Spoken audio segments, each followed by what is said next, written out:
Anak-anak sekalian, kita kembali akan mendengarkan firman Tuhan dalam PA Anak pada kali ini. Mari kita berdoa. Bapa di surga, kami mohon anugerah-Mu supaya kami makin melihat indahnya firman melalui apa yang kami dengar hari ini. Tolong kami anak-anak-Mu dan tolong hamba-Mu dalam memberitakan firman. Pimpinlah kami semua, dalam nama Tuhan Yesus kami berdoa. Amin. Anak-anak sekalian, setelah Tuhan mengangkat para imam, dan Tuhan juga mengizinkan ada aturan-aturan untuk orang Israel bisa menyembah Tuhan dan bisa hidup di dalam keadilan, maka sekarang orang Israel siap berangkat. Mau berangkat kemana? Berangkat dari kaki Gunung Sinai menuju ke tanah Kanaan. Jadi mereka siap berangkat, dan ini yang dicatat di dalam kitab Bilangan. Nah, di dalam kitab Imamat ada dua peristiwa dosa yang Tuhan tidak suka, lalu Tuhan hukum dengan berat sekali. Nanti di dalam kitab Bilangan ada dosa yang berat juga, tapi dilakukan oleh seluruh Israel. Dan ini membuat Tuhan marah. Nanti kita akan bahas di dalam pembahasan kali ini. Nah, anak-anak sekalian, setelah Tuhan mengumpulkan seluruh Israel untuk melantik imam, sekarang Tuhan berbicara kepada seluruh kaum Israel. Hitunglah jumlahmu. Wah, mereka harus hitung supaya mereka bisa tahu berapa besar Tuhan sudah memberkati Israel. Lalu seluruhnya dihitung. Ternyata Tuhan izinkan orang Israel ada 600.000 lebih. 600.000 lebih. Wah, ini jumlah yang besar sekali. Ini pasukan yang sangat besar. Karena orang-orang dulu kalau dihitung untuk berperang, mereka punya jumlah kadang-kadang cuma 40.000, kadang-kadang 80.000, kadang-kadang 100.000, kadang-kadang 200.000. Tapi ini 600.000, banyak sekali. Nah, maka orang Israel adalah bangsa yang banyak orangnya. Tapi meskipun mereka banyak orangnya, mereka bukan orang-orang yang hebat, yang punya kemampuan untuk berperang, yang bisa bikin alat-alat perang. Mereka orang-orang sederhana karena mereka budak. Jadi meskipun mereka banyak, mereka tidak berani. Mereka tidak mau anggap diri hebat karena mereka hanya budak. Nah, inilah sebabnya mereka terus merasa diri kecil dan mereka merasa diri mereka tidak ada kekuatan. Dan bangsa-bangsa lain juga waktu lihat, Israel apa sih? Bangsa yang meskipun jumlahnya banyak, tapi teknologinya tidak ada, pengetahuan tidak ada, perkembangan persenjataan juga nggak ada, nggak bisa perang. Nah, ini bangsa yang banyak, tapi bodoh. Nah, meskipun orang Israel sadar mereka banyak dan bodoh dan kecil di dalam pengetahuan teknologi, tapi Tuhan tetap mencintai mereka. Jadi Tuhan mengaruniakan kepada mereka jumlah yang banyak. Dan mereka sekarang akan dipimpin Tuhan untuk masuk tanah Kanaan. 600.000 laki-laki. Belum termasuk perempuan. Belum termasuk anak-anak. Belum termasuk kaum Lewi. Kaum Lewi tidak dimasukkan ke dalam hitungan. Karena mereka nanti akan disebar di seluruh Israel menjadi pemimpin agama di suku-suku Israel. Sekarang setelah dihitung, Tuhan memberikan pesan. Sebelum berangkat, Tuhan mengatakan kepada Musa, katakanlah berkat kepada orang Israel. Jika engkau mau memberkati orang Israel, katakanlah demikian. Tuhan memberkati engkau dan melindungi engkau. Tuhan menyinari engkau dengan wajahnya dan memberi engkau kasih karunia. Tuhan menghadapkan wajahnya kepadamu dan memberi kamu damai sejahtera. Dengan kata-kata inilah kamu harus memberkati orang Israel. Wah, Musa sangat senang karena berarti Tuhan sangat mencintai Israel dan begitu memberkati Israel. Maka sekarang Tuhan atur pasukan Israel. Bait suci atau kemah suci dulu ya, belum jadi bangunan besar, baru kemah. Kemah suci harus disimpan dan dilipat dan dibawa oleh orang Lewi, oleh imam. Lalu tabut perjanjian hanya boleh dibawa oleh imam dengan diletakkan ada besi pengangkat di tengah-tengah. Nanti dari dua besi itu tabut perjanjian akan digantung, kemudian orang Israel lewat para imam akan bawa. Lalu Tuhan atur siapa kemahnya di mana, pasukan berbarisnya nanti bagaimana. Ini pasukan perang yang barisannya diatur oleh Tuhan. Nah, maka Tuhan sudah siapkan orang Israel untuk berjalan dari Sinai menuju ke Kanaan. Apakah mereka jalan dengan setia? Ternyata tidak. Sebelum mereka berangkat, waktu mereka masih di Gunung Sinai, ini dicatat dalam kitab Imamat, ada dua dosa yang terjadi. Dosa pertama adalah ketika Tuhan sudah perintahkan hari Sabat adalah hari untuk ibadah. Tetap ada orang yang tidak mau ikut, dia pergi, dia kumpulkan kayu. Loh, apakah itu dosa besar? Dosa besar. Dia harus dihukum mati. Masa tidak pergi ibadah? Kok jadi dosa besar dihukum hukuman mati? Kenapa? Karena pada zaman itu semua orang pasti menyembah. Dan kalau tidak menyembah Tuhan di hari Sabat, berarti dia menyembah dewa lain. Itu sebabnya Tuhan tidak mau terima. Kalau ada orang tidak menyembah Tuhan dan menyembah berhala, tidak boleh ada di tengah-tengah suku Israel. Lalu satu orang lagi, dia berkelahi dengan orang Israel. Dia orang Israel tetapi campuran. Karena orang tuanya satu orang Israel, satu orang Mesir. Nah, dia marah lalu berkelahi. Kemudian dia marah karena dia tidak bisa kontrol dirinya. Dia marahin orang lain pakai nama Tuhan. Waktu dia sebut seperti itu, waktu itu sedang ada ibadah menghadap ke kemah suci. Waduh, jadi orang Israel beribadah dan orang ini mengatakan kata-kata kasar dan pakai nama Tuhan untuk bicara kasar. Orang itu ditangkap dan dijatuhi hukuman mati. Kenapa dijatuhi hukuman mati?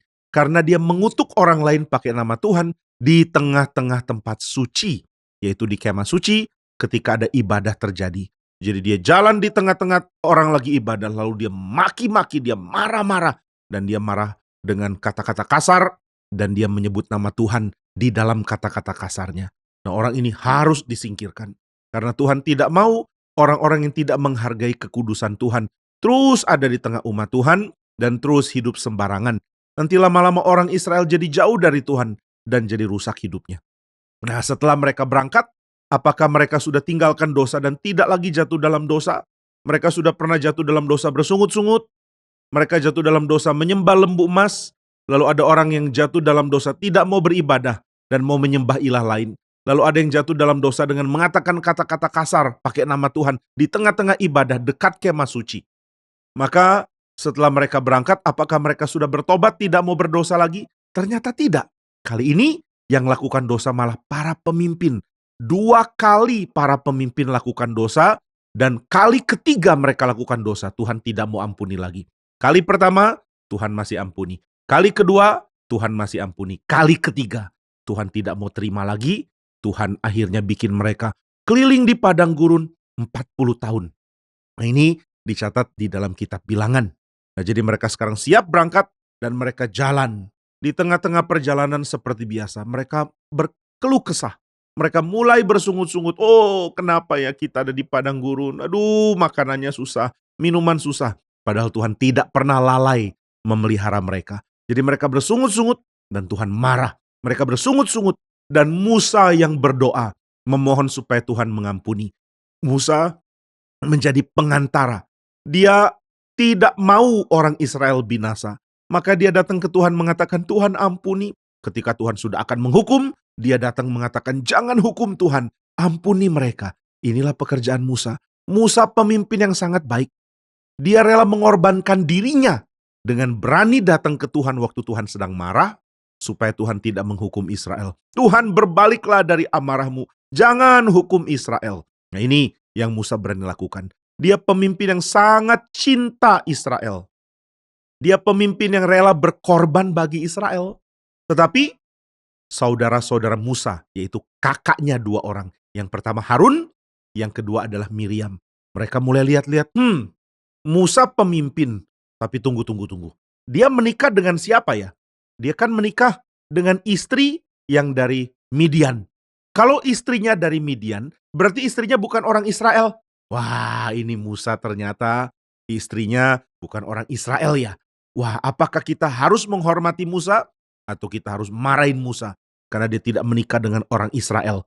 Maka Harun dan Miriam mulai bikin orang Israel tidak mau percaya Musa. Mereka mulai bicara ke pemimpin-pemimpin dari rakyat Israel.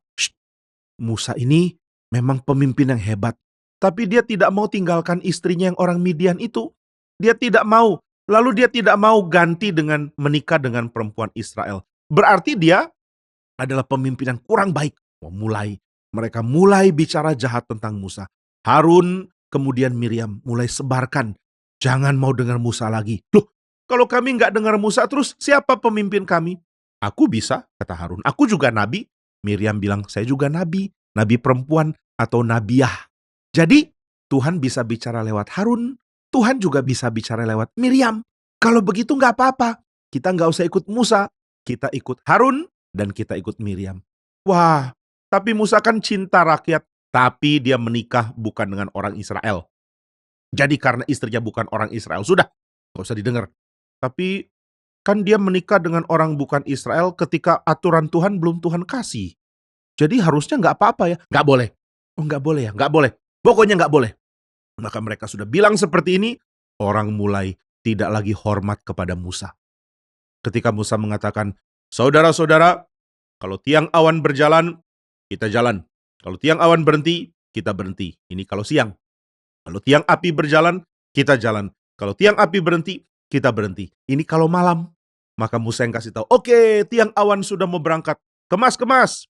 Semua kemah dilipat, lalu semua barang dibawa. Kita akan berjalan lagi. Wah, mereka berjalan. Lalu Musa mengatakan, stop. Tiang awan sudah berhenti. Sekarang kita berkemah di sini. Lama-lama mereka mulai pikir, kok Musa yang atur ya? Harun merasa, saya kan lebih tua dari Musa. Saya juga mau mengatur. Miriam bilang, saya juga mau.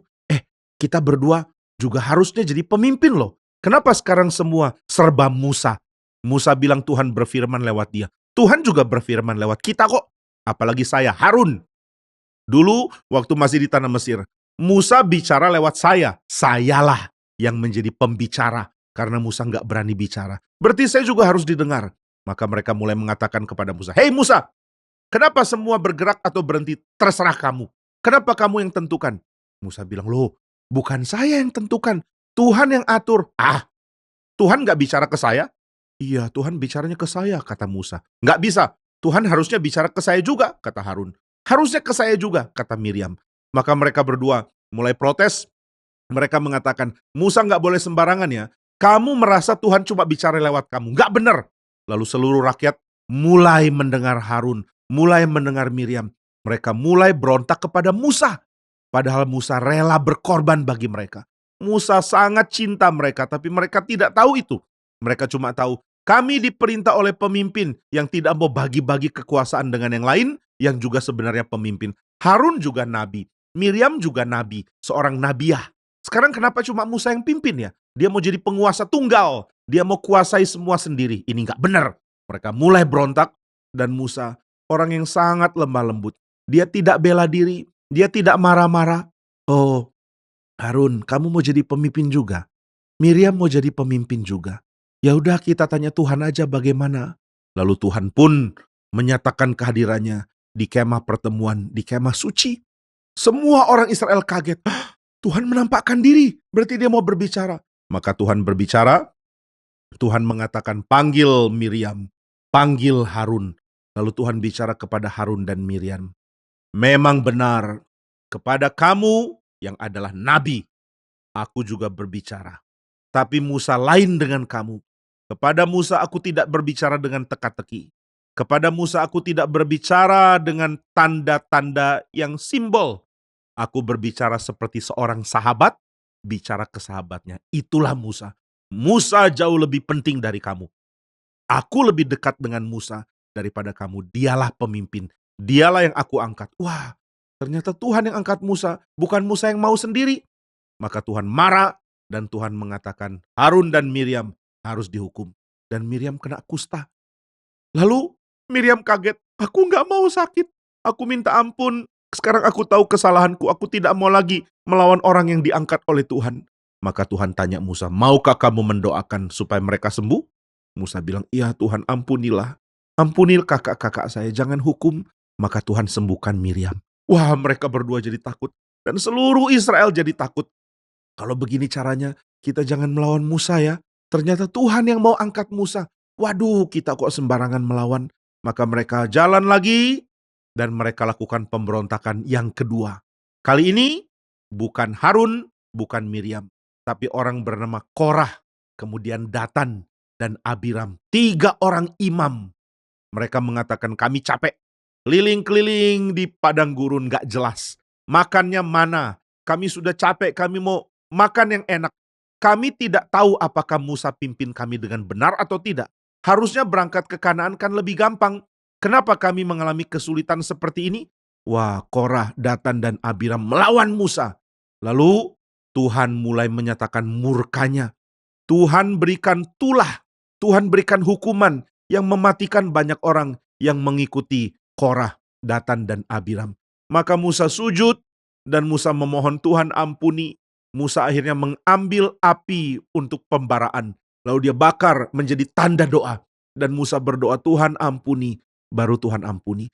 Jadi Musa meskipun dilawan, dia tetap berdoa supaya Tuhan mengampuni Israel, bahkan mengampuni orang-orang yang memusuhi dia.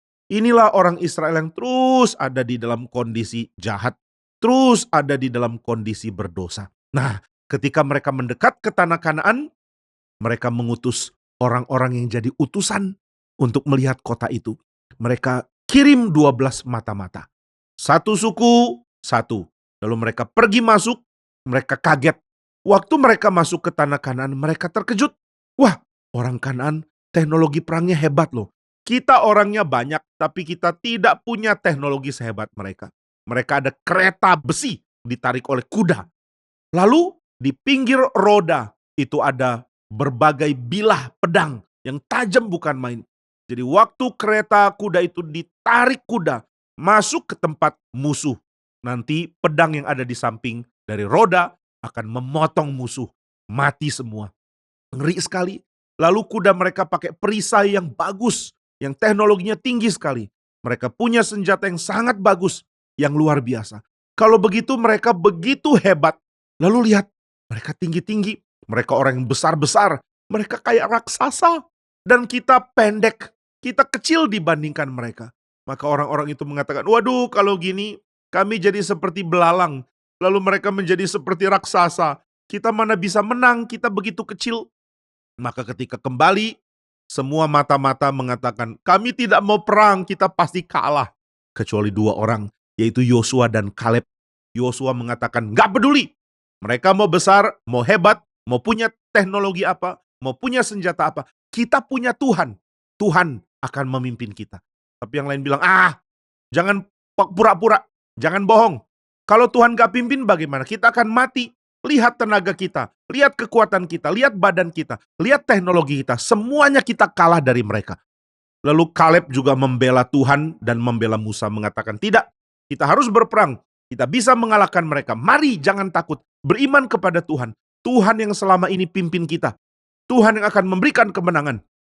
Tapi 10 orang lain bilang, nanti kami lempar batu loh kalau kamu ngomong terus. Kita nggak mungkin menang. Sudahlah, kita nggak berani perang. Kita pulang aja yuk. Wah, Musa kaget.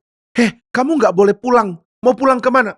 Nggak tahu mau pulang ke Mesir atau mati di padang gurun. Yang penting jangan masuk Kanaan. Tuhan yang suruh kita masuk Kanaan. Nggak mau. Kanaan terlalu susah. Musuhnya terlalu besar, terlalu hebat. Tuhan kenapa nggak kasih musuh yang kecil-kecil sih? Kenapa kasih besar begini? Kami nggak mau. Jadi mereka begitu marah. Mereka mau lempari Musa dengan batu. Musa begitu ketakutan. Tapi Musa juga begitu sedih. Musa takut karena mereka berontak nanti bikin Tuhan marah. Musa bukan takut karena mereka berontak sama dia. Musa takut kalau Tuhan marah kepada orang Israel. Dan benar, Tuhan marah. Tuhan mengatakan kepada Musa, Musa, kamu minggir.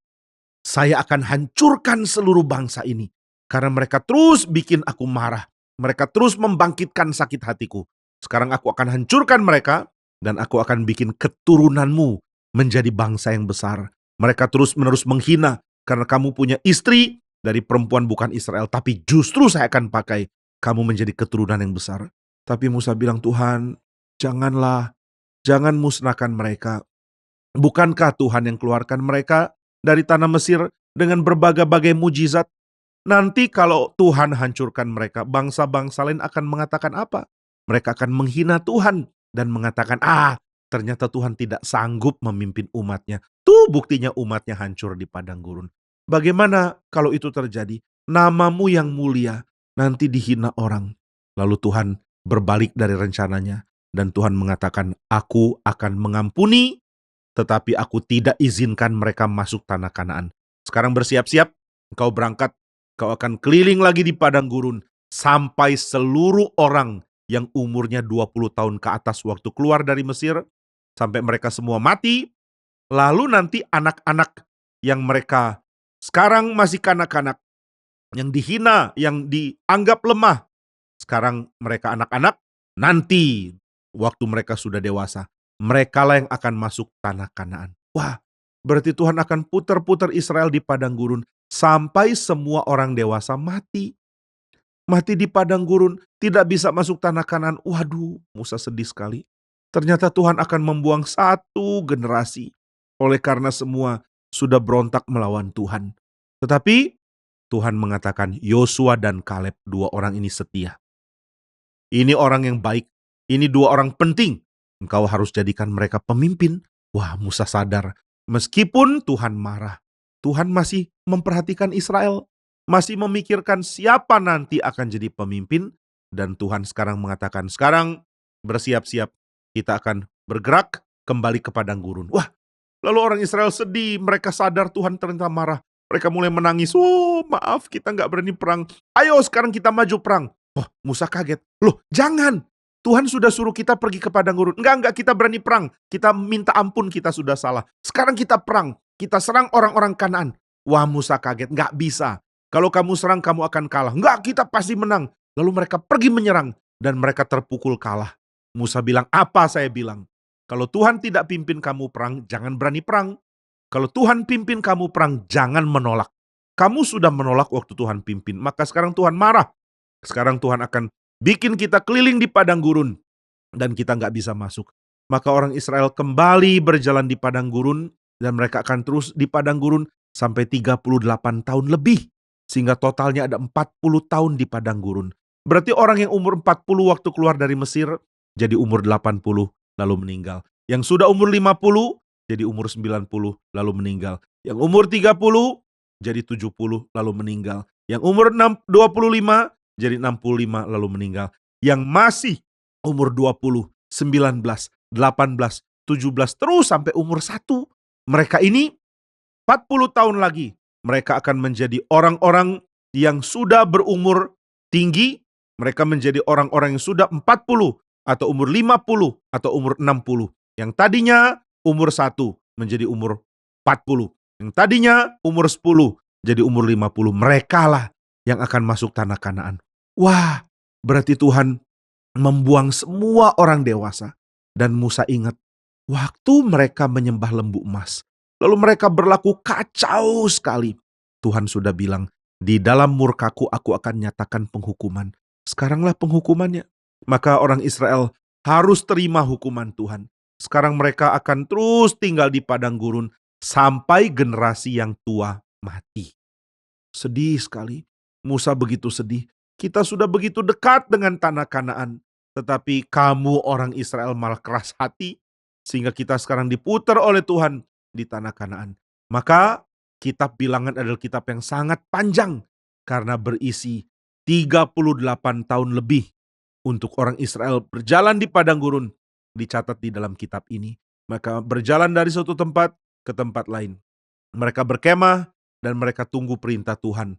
Lalu selama 40 tahun ini, meskipun Tuhan hukum dan marah kepada mereka, ternyata Tuhan tidak berhenti menyertai mereka. Tuhan tetap mengasihi mereka. Tuhan tetap memelihara mereka. Sehingga baju mereka tidak menjadi rusak, sepatu mereka tidak jadi rusak, mereka tidak pernah kurang air, mereka tidak pernah kurang makanan, mereka tidak pernah kurang apapun. Tuhan tetap menyertai. Hal inilah yang bikin Musa makin gentar kepada Tuhan. Maka dia mulai tulis tulisan-tulisan, termasuk Mazmur yang ke-90. Musa melihat orang Israel dan melihat bagaimana Tuhan memelihara mereka. Dia bersyukur. Waktu lihat orang Israel begitu jahat, begitu penuh dosa, Musa juga lihat bagaimana Tuhan menghukum orang Israel. Maka dia mengatakan, Tuhan, ajar kami menghitung waktu kami, supaya kami tahu bagaimana mempunyai bijaksana hidup di hadapan Tuhan. Musa menjadi sadar pentingnya mengerti waktu. Kalau Tuhan sudah berikan waktu, jangan dibuang, jangan sia-siakan. Kalau Tuhan sudah memimpin, jangan tolak pimpinan Tuhan. Tuhan memberi berkat yang banyak sekali, tapi jangan tolak Tuhan. Nah, anak-anak, mari kita belajar dari kisah di dalam kitab Bilangan, yaitu kalau Tuhan pimpin, jangan melawan Dia.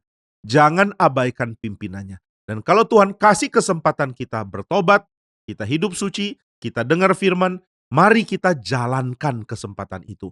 Kalau kita bilang, "Nggak mau, saya mau tunda aja bertobatnya. Saya mau nakal dulu, saya mau jahat dulu, saya mau berdosa dulu. Nanti kalau sudah remaja baru bertobat." Nggak bisa.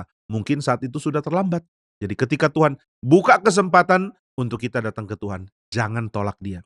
Waktu Tuhan mengatakan, Israel, masuk tanah Kanaan, hancurkan orang Kanaan, perang sama mereka. Orang Israel bilang, "Nggak mau, kami takut." Ya sudah, mereka nggak ada kesempatan lagi. Mereka terus putar-putar di padang gurun dan mereka mati di situ. Maka ingat ya, jangan abaikan Tuhan. Jangan abaikan kesempatan yang Tuhan berikan. Kalau Tuhan kasih kesempatan kita ke gereja, jangan bolos.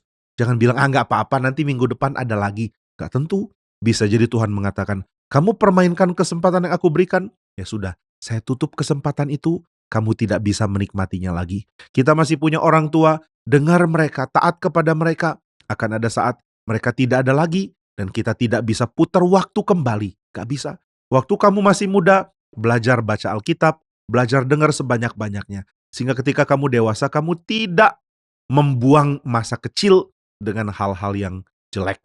Biarlah kita makin cinta Tuhan, makin setia kepada Tuhan. Musa menulis mazmurnya, dan dia mengatakan, sungguh kami binasa dalam murka-Mu. Tuhan kalau marah, semua begitu takut, dan kami binasa. Tapi Tuhan kalau mencintai dan memberi belas kasihan, Tuhan akan karuniakan berkat-Nya. Maka Musa melihat Israel di padang gurun keliling-keliling, dihukum Tuhan. Tapi dia sadar, Tuhan tidak pernah batalkan berkat-Nya. Tuhan mengatakan bahwa dia memberkati Israel, dia melindungi Israel, dia menghadapkan wajahnya kepada orang Israel dan memberi damai sejahtera. Wajahnya menyinari orang Israel dan Tuhan memberikan mereka kasih karunia.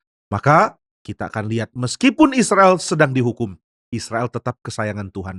Waktu ada bangsa lain, bangsa Midian, bangsa Moab, mau melawan orang Israel, Tuhan mengatakan, jangan, ini umat yang aku sayang. Loh, bukannya mereka sudah berdosa kepada Tuhan? Mereka berdosa, tapi aku mencintai mereka dan mau mengampuni mereka. Nah, ini yang akan kita dengarkan di bagian yang berikutnya dari PA Anak, yaitu bagian yang terakhir, bagian yang memasukkan kita ke kitab Ulangan. Bagian terakhir dari kitab Bilangan berisi penyerbuan ke Kanaan. Orang Israel menyiapkan diri untuk masuk Kanaan. Ini kitab Bilangan. Lalu Ulangan adalah pidato terakhir Musa di tengah-tengah Israel. Setelah itu Musa mati dan orang Israel terus melanjutkan pekerjaan Tuhan dipimpin oleh Yosua. Nanti kita akan lihat bagaimana Yosua akan memimpin Israel menaklukkan Kanaan.